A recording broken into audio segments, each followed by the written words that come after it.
Deputy Attorneys General Erica Flashner, A.J. Hill, State Prosecutor A.J. Roop, Investigator Dan Massey, and there are those who could not join us today, including the FBI, ATF, U.S. Attorney's Office, Department of Corrections, the Delaware State Police, and Deputy Attorney General Joe Grubb. Most importantly, however, and above all else, I am grateful to the families of those victims who have suffered the cost of gun violence in our state for their presence today. Today we are announcing the indictment of 14 defendants on 128 total criminal charges, including several murder charges stemming from their involvement in a Wilmington-area gang known as NorthPak. The indictment is the culmination of a 6-month-long multi-jurisdictional investigation involving our office, the Department of Justice, the Wilmington Police and Newcastle County Police Departments, the Delaware State Police, the Delaware Department of Corrections, the FBI, the ATF, and the U.S. Attorney's Office.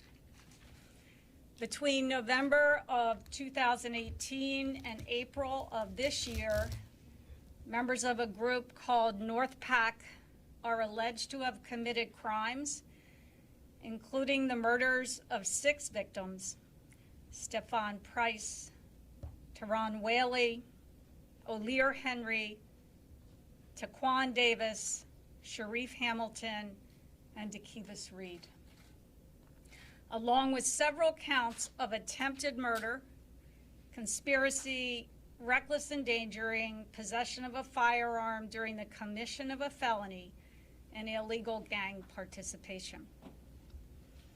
Gun violence has devastated families across this city, across this state, and across our nation.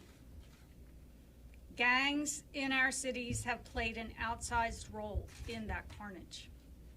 Disrupting gang violence is critical to restoring public safety in our state, in our cities, and that requires complex, resource-intensive investigations.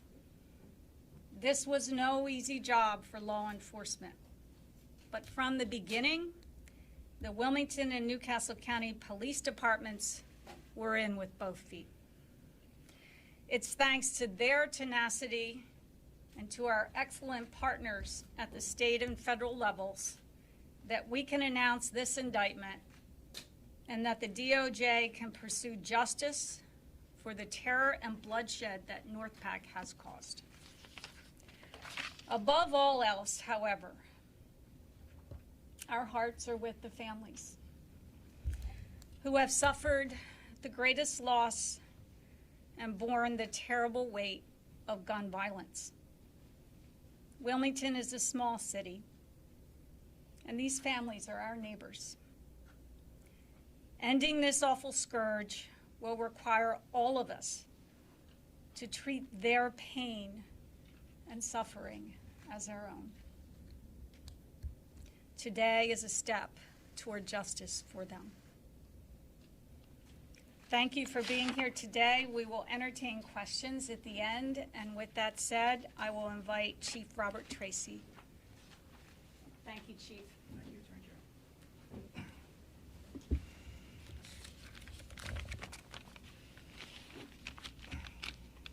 Good morning, everyone.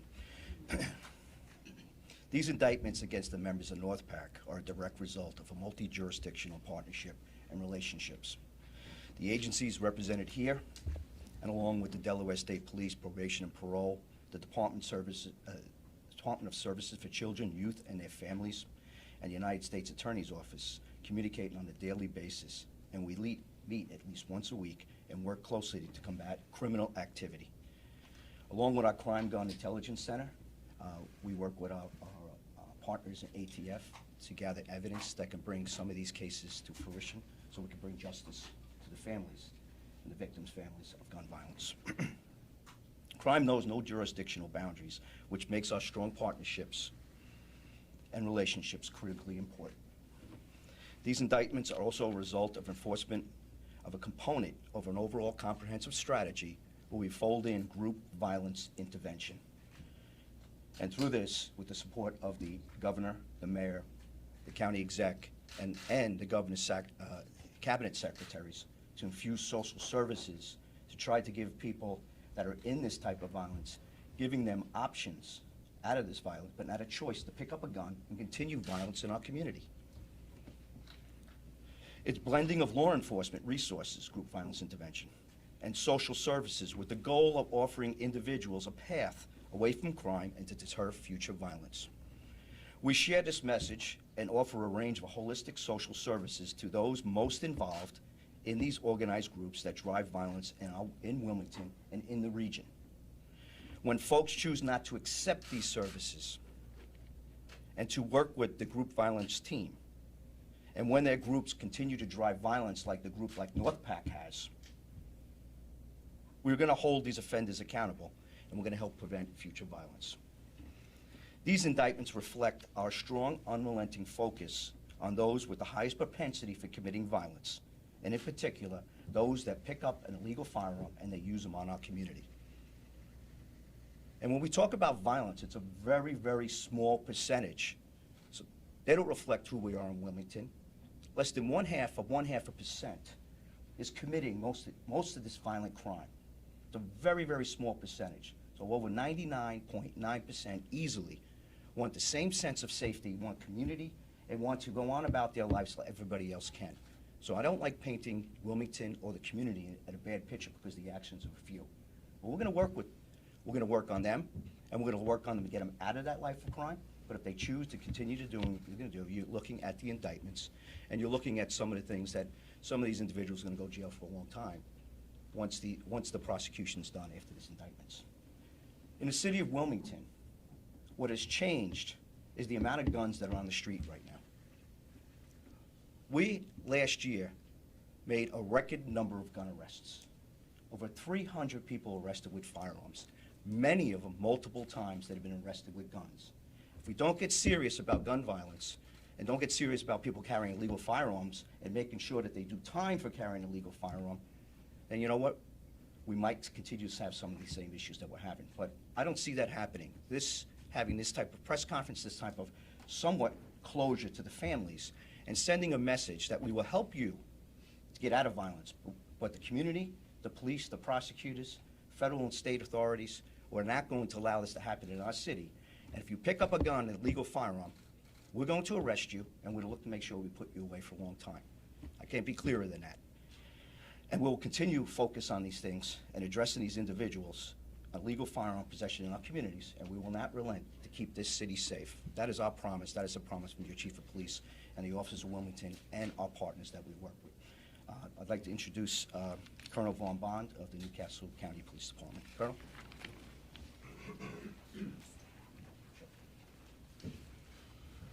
Good morning. You know, I thought about what I would say, and I believe that Chief Tracy touched on a lot of it when he talks about the partnership between Newcastle County, Wilmington Police Department, and all of our law enforcement partners. They are critical in our efforts to solve and deter criminal activity. But nothing is more critical in terms of partnerships than that between law enforcement and the communities that we serve. There's an urgency in the state of Delaware, not just the city of Wilmington, in the entire state of Delaware, for communities and police to come together. There's an urgency for the community to come forward and to help us to solve these violent crimes that are taking place day in and day out. At the end of the day, regardless of how someone may feel about law enforcement, it's not about the police department. This is about the families, some of whom are represented here today. The families are the ones who are left asking the question, who is responsible for taking the life of my loved one? And while we may have great technology and the ability to do great investigations, I can tell you that they pale in comparison to communities who have the courage, community members who have the courage to come forward to provide information. There are multiple streams in which information can be provided and given to law enforcement anonymously.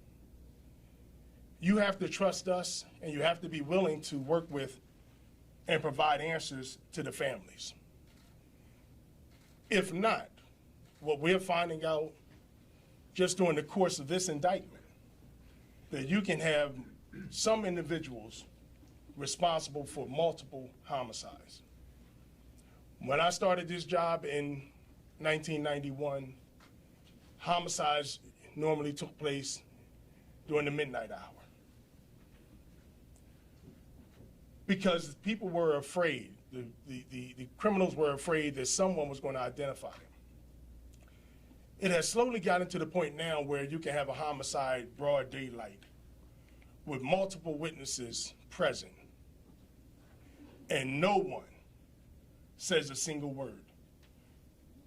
And what that does is it empowers and emboldens those that are involved in the criminal activity, those that are doing the killing and the shooting, to continue on the path that they're on. And so we won't solve this, and we won't put an end to this until we, law enforcement, and the community work together, come together, provide us with the information that we need, provide a name, and allow law enforcement and the partnerships that we have to bring that case and that suspect to prosecution. So to the family, my heart goes out to each and every one of you that are here today. I hope that this provides some answers, and I know it doesn't take away the pain, but I deal with a lot of families who have lost loved ones, and they're still seeking answers as to who did it. And that hurts them, and it also hurts us. So again, my message is quite clear. We need the community and law enforcement to work together, not for the sake of you're helping police, but for the sake of helping families such as these that are here today. Thank you. Thank you, Colonel, and thank you, Chief. Wilmington Mayor Mike Perzicki, would you like to say a few words? Thank you, Kathy. I don't know how much I can add to what has been said by three outstanding public servants. The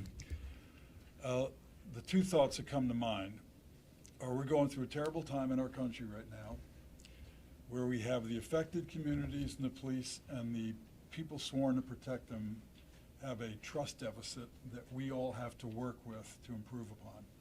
It is tragic, it is hurtful to find people in pain who don't trust the police enough, and police officers who believe deeply that they are trying everything they can to be the guardians of our community. And to me, I just watch, I watch with despair at times when I realize that there is a disconnect that we have to bridge, because there is too much goodness on both sides of this divide for this condition to occur. And I hope, as we come through this terrible time we're experiencing in this country, that what comes out the other side is a far, far stronger relationship between our communities and our police officers. The other thing I'd like to say is this. It is almost an article of faith, and I hear it from, and I've heard it from my good friend, Colonel Bond, that we can't police our way out of these things. We have to deal with root causes. We have to go into these communities and strengthen our communities, support our neighbors, and try to build our communities from the ground up. And we're fortunate at this time in the city of Wilmington, and I think in many places around the country, where we have some federal dollars that may be available to allow us to do this. it is a monumental task to say we're going to take care of root causes. Root causes, almost by definition, are deep and difficult to get to. But I think we finally have some resources that are going to allow us to go into our neighborhoods and strengthen them, and give young people the option that they have other options in their lives. That what's going on there is not the only choice for them. So all I can say is it gives us an opportunity to address this issue of root causes, and it's incumbent on me and Matt and the governor to start working as best we can to try to address those things that for years have been neglected. So we grieve with you, and I hope this in some small way lessens the pain. Thank you. I ask County Executive Matt Meyer to speak next. Thank you so much to the Attorney General, to the two police chiefs, to Mayor Perzicki, the extraordinary prosecutors and staff at DOJ. It's humbling to know the tremendous collaboration and service of so many public servants in the police departments who put their lives on the line to keep our communities safe, and those at our State Department of Justice working around the clock to keep us safe. And today is a marker where we can say they've done their work to move us forward. To echo what the mayor said, we need to do more outside of policing. There are extraordinary things going on in our world today, extraordinarily positive things. You can send a rocket into the heavens and land it again to go back up into the heavens. You can take a telephone out of your pocket and send money or send messages across the city, across the state, or around the world. If we can solve problems like that, we certainly can find a way to make sure 30-year-olds, 20-year-olds, 15-year-olds, 12-year-olds aren't pulling out a gun and hurting each other here in the city of Wilmington, in Newcastle County, and the state of Delaware. And I know Mayor Perzicki is a partner in this extraordinary time to come up with innovative programs to look at how we, at the earliest age, make sure that that criminal mind, that dangerous mind, is never developed. So that when we look at the loved ones, when we look at the families whose hurt remains in our prayers, we can say to them honestly and earnestly that things like this should never happen again. And because of your prayers and because of your tremendous efforts, we owe it to you to make sure that we partner to make sure that things like this don't ever happen again. Thank you. Thank you, County Executive. And I'm just going to reiterate here what I said earlier. We're here for you. Today is about bringing a measure of justice to the grieving families. I have learned a great deal about you in a few short hours, and I hope to get to know you so much better in the months to come, but I wish we didn't have to get to know each other better, and that your sons were alive today. And so I will ask members of the media, keep this in mind, that when you write a story, you read about a story of someone being shot, someone being killed, it's not just ink on paper. This is real. Families grieve mightily. And mothers who are here today, other relatives, grieve mightily. This matters. A human life was taken. And we have the sad job of putting cases together to bring justice to those families. But we can't replace that human life that was taken. And so today we are talking about 6 human lives and so many other crimes, including attempted murder. We will take your questions. Please understand that as a result of this being a rather large criminal proceeding, that there are details we're not going to be able to talk about. But if you have questions, I'm going to turn it over to the prosecutors in the case, Erica Flashner, A.J. Hill, and our state prosecutor, A.J. Roop, to answer any specifics or to tell me I can't talk. Yes, Esteban. Actually, this is one for for Wilmington. You mentioned social services that are being provided. What are some of the social services that are being provided? Some of the victims of the more recent shootings have said they've not seen or heard anything about these kind of services. Well, specific to the group violence intervention, the social services that are provided, some that are juveniles, to make sure that things that are happening in their life, if they need, we've talked about this before, and you've been at a few press conferences where we've talked about the social services. It's been put out in statements that will help them with education. We'll help them if there's things that are happening within shelter. We'll help them if they're in fear for their life because of things that are happening in the community. We'll move families. We'll work with their families. So see, these are some of the things in group violence intervention where there might be some factors that are aiding them to be in that type of life, that they're running around within these gangs and doing some of the dangerous things. A lot of them want out of it.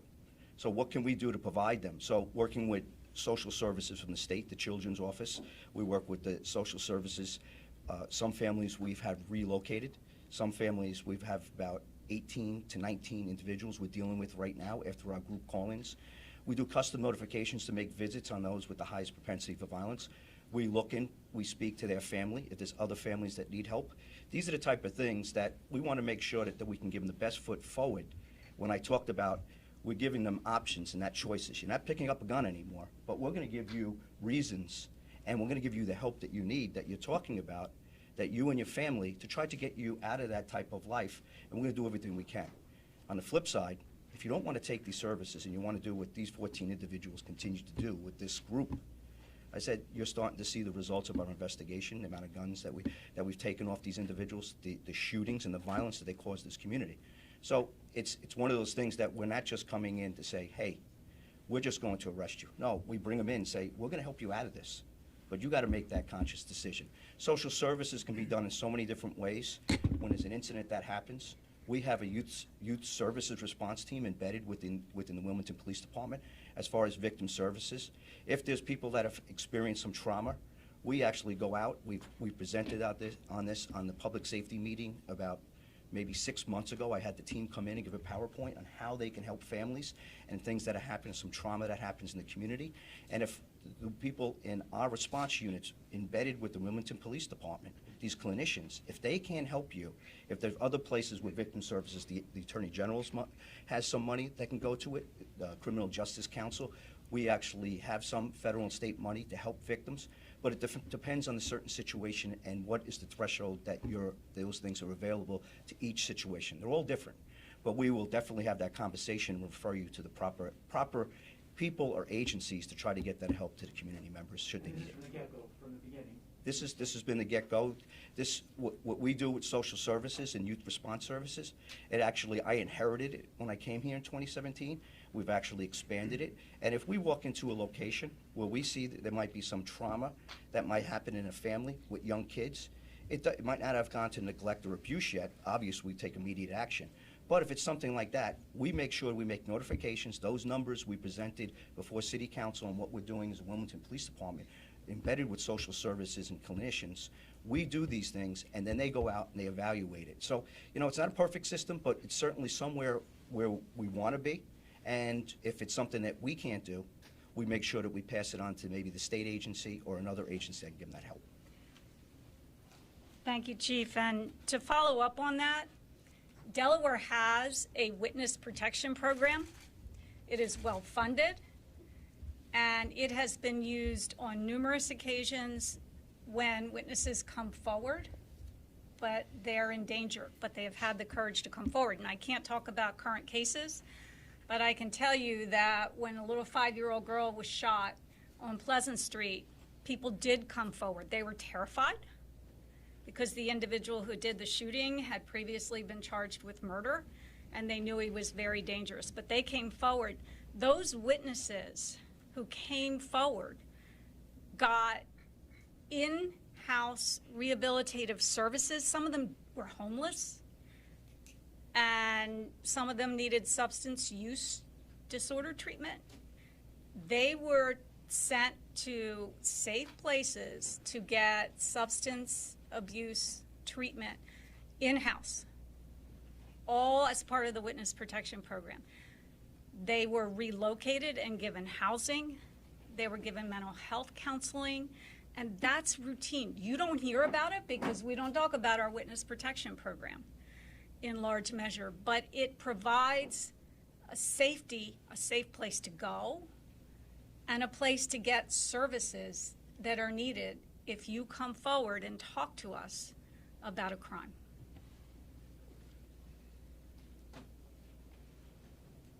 What was the age range of the people arrested, and were there repeat offenders? Were they already known? All right, I'm going to ask Erica Flashner is the lead prosecutor in the case, so she's going to be able to answer some of that. I'm not sure all of that. The age range of the defendants on this indictment range from, at the time of the crimes, about 15 to 22 or 23. Were they repeat offenders? Were they already known to the police? Some of these people were on law enforcement's radar, and others were developed as part of the investigation. What was their reason? What was their criminal enterprise? What, in their view, was the reason why they targeted their victims? I can't speak to all of that, but this group has been identified by law enforcement. They're known as NorthPak. Some of that is a result of, we know that just from the investigation, and as our partners in law enforcement have looked into. I can't really speak to motives of each of the crimes at this point, given where we are in the stage. Are you able to say if this is a criminal organization, or is it just a group of people who are retaliating or anything, or what? Well, they've been indicted with, all of them have been indicted with illegal gang participation. Are there more? As an organization, they've been indicted, and so you will have a copy of the indictment. It's public. Everybody has been arrested, and so that's why we're announcing this today, to announce the actual indictment, and you can read it and see what the indictment says. Most importantly, in the indictment are murder charges involving 6 individuals who were shot and killed. When were they indicted, by the way? When? The indictment went through on May 10th of this year. All right. So in conclusion, thank you so much for being here today. You know, it's all our wish we didn't need to be here today. But I am most especially grateful for family members who have worked really hard in pursuing justice for these people who have been senselessly murdered. And so thank you for coming today. And with that, we are over. We are concluded. Thank you, everybody. Thank you.